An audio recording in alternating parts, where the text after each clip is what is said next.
Good morning and welcome to Michigan Farm and Garden. I'm Jody Pollock-Newsome and I'm your host. We have a great show lined up for you this morning. This morning we're going to talk to you about the Product Center at Michigan State, the Making It in Michigan Conference, potatoes, and also weather preparedness. Stay tuned.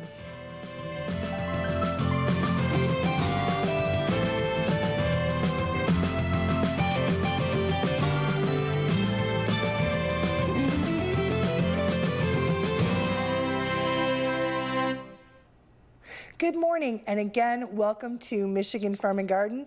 We have a lot of great information on the show this morning. Many of you might remember in the past, we have had Dr. Chris Peterson from Michigan State on the show, and we have talked about the Product Center. Well, if you can believe it, it is the 10th anniversary of the Product Center. So we're gonna talk a little bit about the center, what they've done, kind of hit some of those accomplishments. And then we are also going to talk about the Making It in Michigan Conference. And every year we talk about it, and then we also go and we shoot a couple shows there. We're gonna tell you a little bit about it. If you have a food idea, if you'd like to be part of the trade show, if you would like to be part of the workshops, Chris is gonna give you information so you can get signed up. Make sure you're there and learn more about how you can move your Michigan product forward. Then we're going to talk a little bit about being prepared, looking at National Preparedness Month. And with us from the Michigan Department of Ag and Rural Development, we have Mike Nault. You know, a lot of times we just take for granted that we have a family plan, or if there's an emergency, we know what we're going to do, or we know what our pets are going to do, how our livestock would be impacted. So we're just going to talk a little bit about that today, knowing that we're getting in that season when we could have some rough weather. We want to make sure you're prepared and you know what to do. Then I'm also excited this morning. I have Mike Winkle. He is the Executive Director of the Michigan Potato Industry Commission. And Mike is going to talk to us a little bit about potatoes. We certainly know the diversity of agriculture in Michigan is important. And so we're going to talk about potatoes, a little bit about the crop, and also we're going to talk about the nutritional powerhouse that potatoes are. Then I will wrap the show up with a great recipe for a potato ham bake. Folks, it's going to be a great show. Stay tuned, and we'll be back with our first guest right after the Michigan Farm and Garden Fact of the Week. It's time for the Michigan Farm and Garden Fact of the Week. Michigan's food and agriculture sector contributes an estimated $91.4 billion to Michigan's economy. That's an increase of more than 50% between 2004 and 2010. For more information, go to productcenter.msu.edu.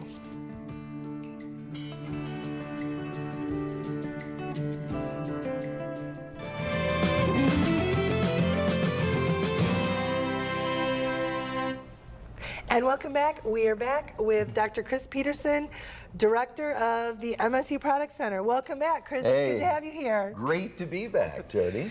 In 10 years. That's pretty awesome. It's incredible that it's already been 10 years. And we're sort of celebrating throughout the year this year. We actually were funded on March 1 of 2003. Then we really opened the doors officially to work with clients in January 1, 2004.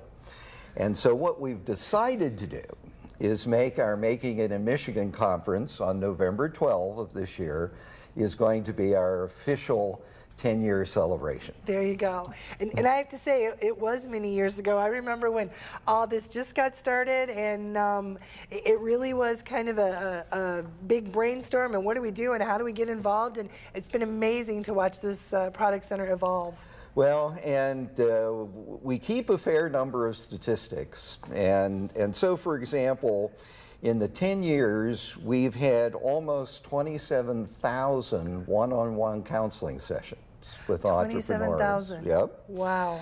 We've started about 2,400 in the process. About 1,300 of those went on to start up their business, and 310 have actually launched into selling a product. We are very proud of those accomplishments over the 10 years. Well, and I think it's so important. One of the things I think is such an important niche that the Product Center fills is that, you know, if you have that idea, you need to get it out there, because just because every person you talk to didn't start a business, everything is not always meant to be a business. And I think it's so nice to have that barometer so you can really figure out if it's a viable business. Yes, and that's essentially what we're there to do. We are to coach the new entrepreneur or even the existing business that wants to do a new product. We provide marketing research as background if that's what the client needs. Increasingly, there's high demand for assistance in creating their product label and the nutritional facts that are necessary to market a food product in this day and age. And so it's been a lot of fun. I mean, I tell people, over the 10 years, we've done everything from gourmet, organic, pastured poultry for the white tablecloth industry at the niche end, all the way to having worked extensively with one of the ethanol plants in the state, and then everything in between. So it has been a fascinating 10 years for us. And when you look at these 300 plus ventures, we're now well over $300 million of investment across those ventures. And in addition, we've helped create or retain over 1,500 jobs. So we feel like we contribute to the Michigan economy by the assistance we provide these entrepreneurs. Well, and I have to say too, I think it's a really good, strong relationship because, we have a lot of startups on the show, especially during the holidays when we talk Michigan, and so many of them have worked with you guys and they've said, if you're starting up, you can't know all the caveats of what you need to do, and it's so nice to have those experts and to have that bottom line, do we go or do we not go? And again, we're not trying to pick winners or losers. We're trying to empower the entrepreneur to make his or her own decision about whether they want to go ahead. Because one of the things we know after 10 years is it takes an awful lot of persistence to start a business. It does. And so you've really got to know that you have that kind of persistence. And obviously you need to have an innovative product in the marketplace. And you really got to know that there is somebody real out there that wants to buy it. And when you have those three things, the entrepreneur, the product, and the market, then your chances of success can be pretty good. Well, and one things I like about that, we're going to talk about, the Making It in Michigan conference. But if folks haven't been to that, that is really the place to go. I mean, you bring it all together, and those people in the trade show, all those vendors, I always leave so excited because everybody has that fire in their belly, and they're going to make it. Well, the Making It in Michigan trade show and conference will be held in the Lansing Center on November 12th. And the really wonderful thing about that is that you get to participate in all aspects of product and business development if you're interested. So that, for example, if you already have a product, then you want to be a vendor in the trade show. And you buy a booth, you bring your product, and one of the things that has happened over the years is almost all of the grocery buyers and also wholesalers, distributors drop by the show. So that for the vendor, it's a place to show your wares to the public, but more importantly, it's to get your product in front of key buyers here in the state of Michigan. And so, for example, on the trade show side, Westbourne Markets out of the Detroit area, for several years now, they have sponsored a contest where they will select 3 of the vendors to have a year of free shelf space in the Westbourne markets. And in the world of specialty foods, free shelf space is the equivalent of gold. So it's been terrific. Awesome. Now, also, we have a set of educational programs that surround the trade show.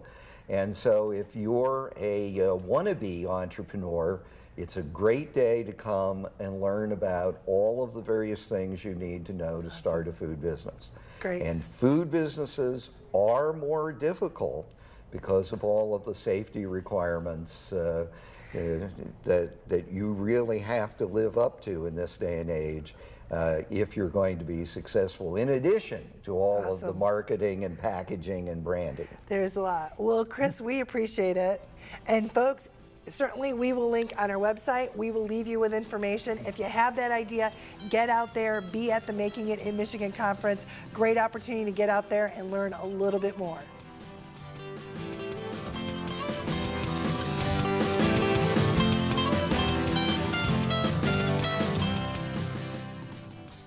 The Cherry Marketing Institute wants you to know about tart cherries. Cherry's red color comes from powerful antioxidants. Available year-round, it's easy to incorporate cherries into your daily diet. Visit choosecherries.com. Michigan's 1,000 apple growers take pride in producing delicious apples from one generation to the next. From the Great Lakes come great flavors. Look for locally grown Michigan apples. Have Jody speak at your next agricultural event. Go to jodylive.com.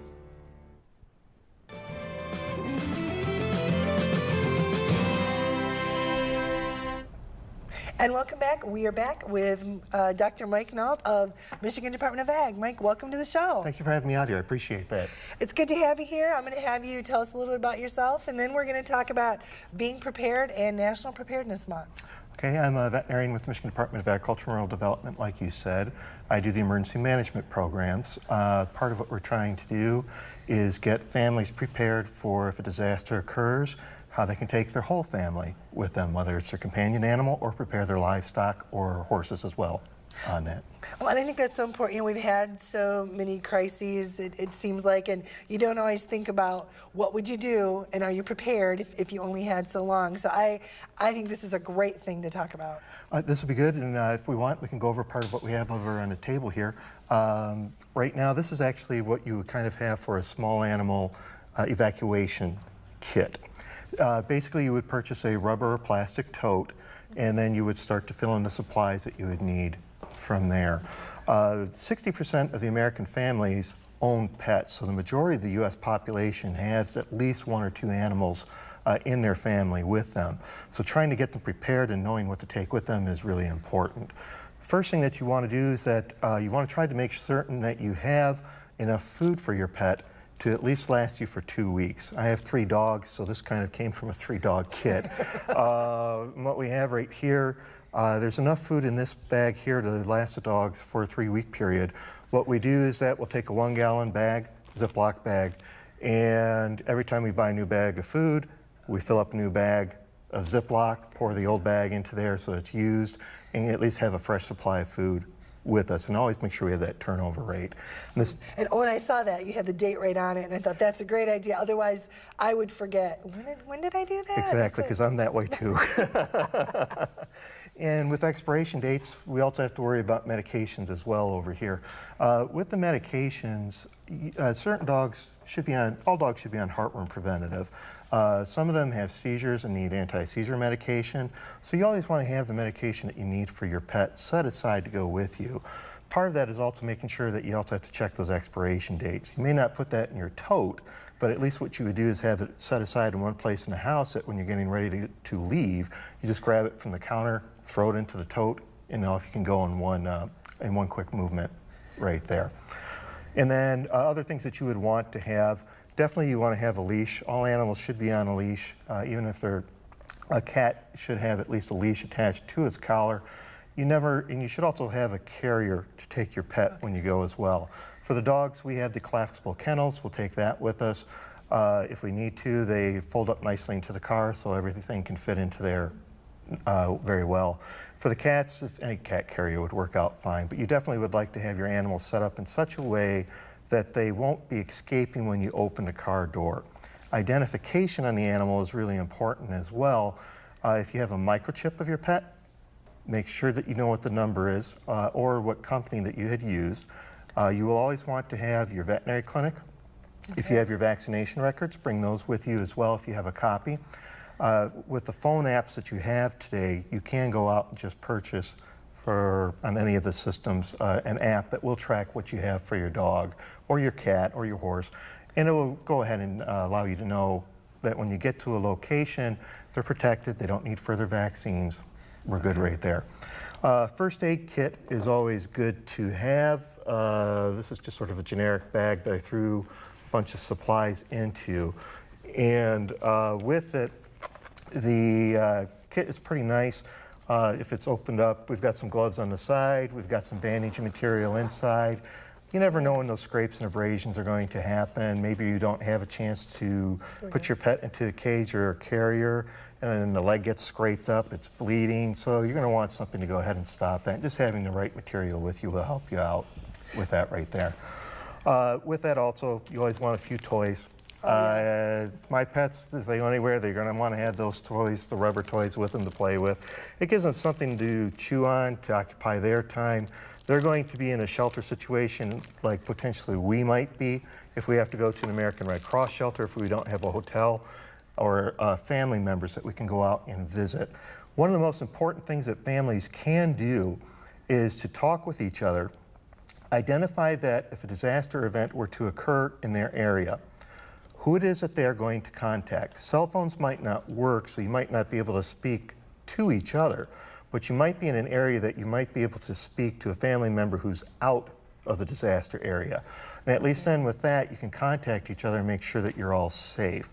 That in the disasters that we've had with the tornadoes over in Oklahoma, and then you take a look at Hurricane Sandy last year, was a big issue with people trying to locate their family members and with what was going on with them, and left a lot of doubt and a lot of happy reunifications when they were actually able to meet up again with each other. The other thing that we have is that we want a measuring cup always for the food. Basically anything that can just measure a cup is perfect. And then a flashlight never hurts. You never know if you're going to have power where you're going. If you don't have if it occurs at night, you don't have a light that you can turn on, then at least with that flashlight, you can look inside your vehicle if the light, for whatever reason, is off there. Things happen. The other thing that we'll always bring, in here we've got the famous blue bags for dogs that when you take them on the walk, you can clean up after themselves. So that way then we don't have to worry about any other people worrying about what did I just step in down there at reception centers. Yeah. Well, and I think that's so important because a lot of times when something does happen, you just don't have time to think it through. And this is a great idea to have that all set and all ready and just ready to go. It is, and probably one of the better things that people can do, the American Red Cross websites and the American Veterinary Medical Association websites both have very nice booklets or pamphlets that you can download at no charge, and they will spell everything out that you would want. Great. Well, Mike, thank you. Thank you. I appreciate you having me out. No, this was a great idea, folks. Certainly, if you travel, if you have pets, I know at our house we have several, and you're looking at what happens, what do we need to do, some great ideas and tips to make sure you're ready in case there ever is an emergency. Stay tuned. We'll be back right after this message.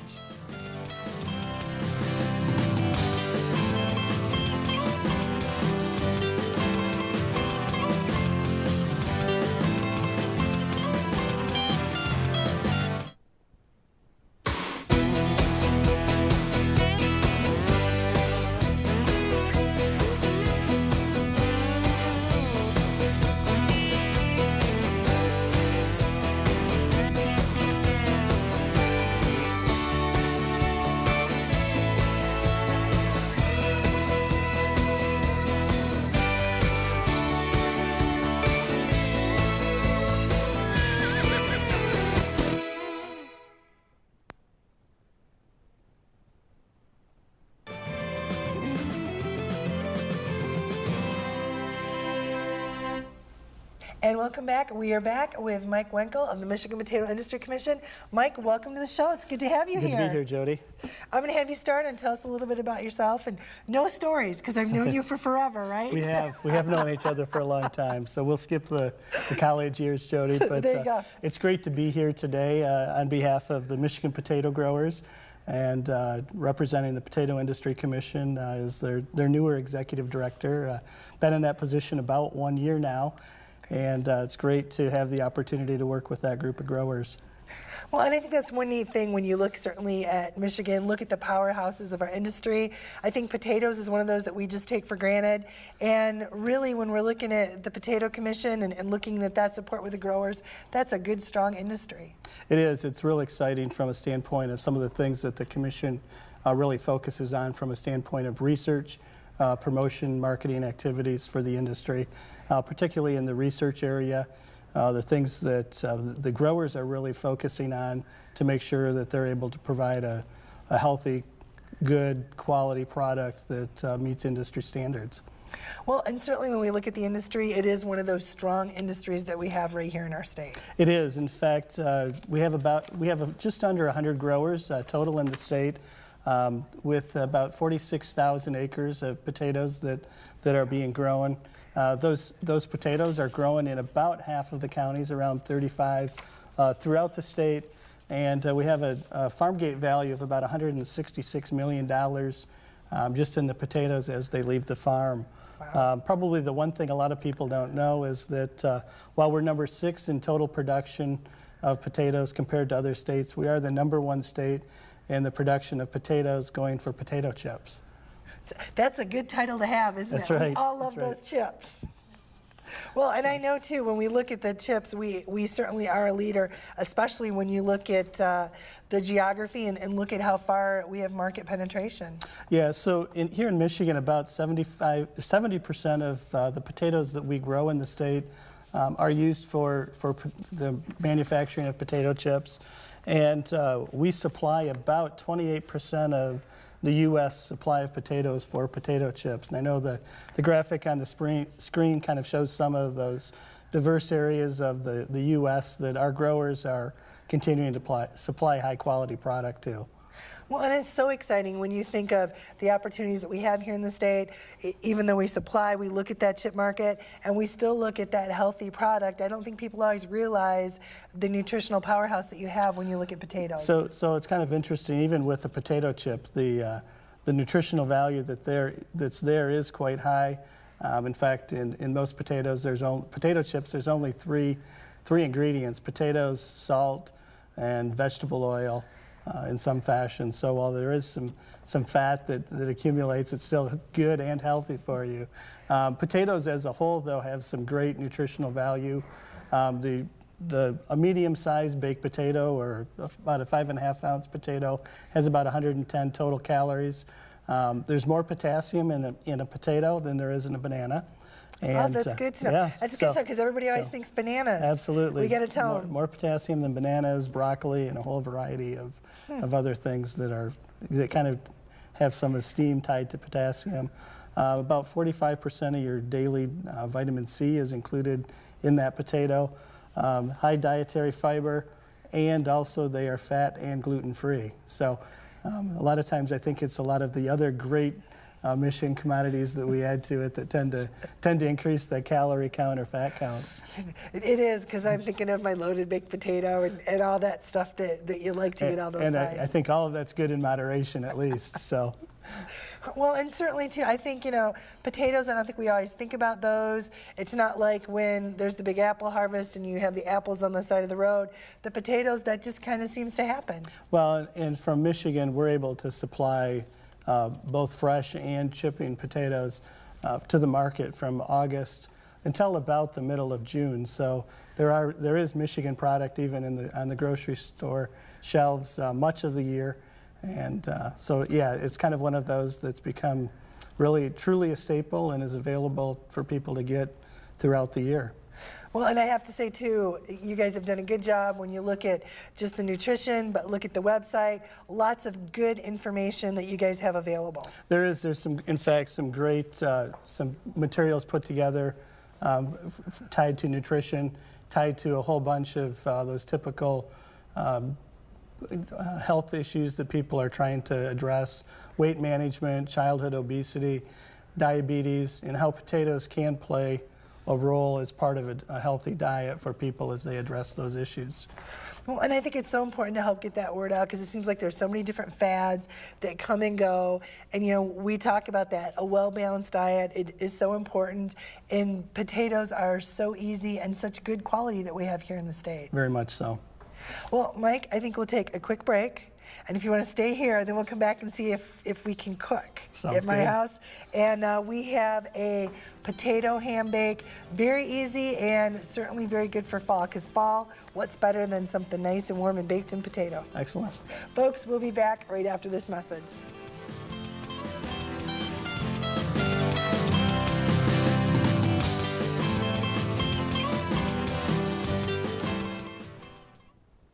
This chicken is beak over claw for meal made from U.S. soybeans. Now, one chicken may not be too much to cluck about, but suppose we add another, and another, and another. Before long, you've got billions of hungry customers around the world all clamoring for the same thing, our soybeans. Learn more about the billion-dollar appetite of animal agriculture at BeyondTheElevator.com. Brought to you by America's soybean farmers and their checkoff.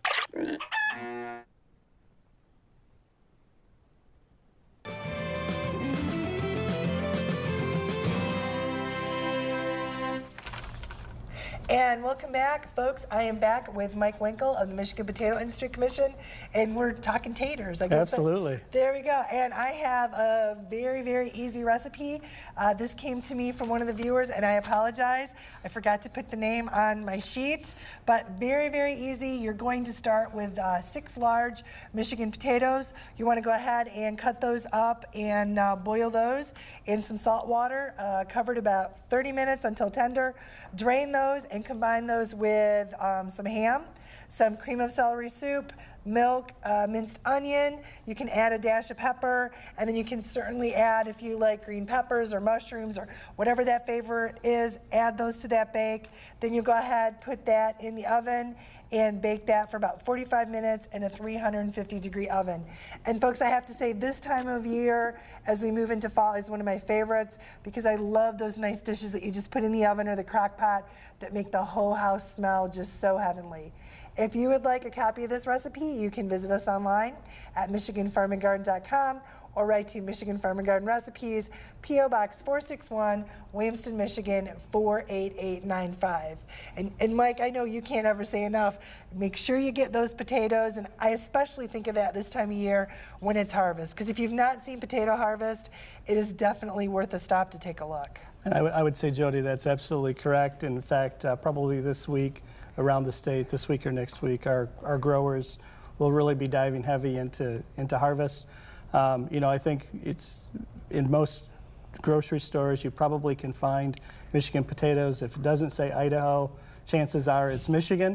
And we're working to hopefully get Michigan on the bag sometime soon. From a recipe standpoint, if you're looking for some new, unique ones, Michigan Potato or MiPotato.com, our website, not only has access to the nutritional information, but also has access to a whole variety of recipes, not only from Michigan, but from around the country. Well, and I think that's so important, because a lot of times we just don't think of new ways or different dishes. And, you know, I have to say, in our house, potatoes are one of those that's in almost every crock pot we do. I'm a huge crock pot cooker coming into fall, and potatoes certainly are a great addition. In fact, later, maybe sometime down the show, we can come back with our first recipe contest winner that we're doing in conjunction with the Michigan Restaurant Association. And that may be a good opportunity to provide another access to a recipe for your audience. Well, we'll have to do that. We'll have to get information, because I get recipes in from viewers, and I have some wonderful cooks that watch the show. So I would never go head-to-head with them, because they could outcook me, I think, every single time. Well, Mike, we very much appreciate you being on the show, and welcome to Potatoes. Thanks, great to be here. Folks, certainly we know the importance of agriculture here in our state. When we look at the potato industry, another powerhouse that we have, get out there, get your Michigan potatoes, get those on the table, and remember, just look for Michigan, and if you don't see it, ask the folks at your grocery store. You have an absolutely wonderful week, and I'll see you back here next weekend. Bye-bye.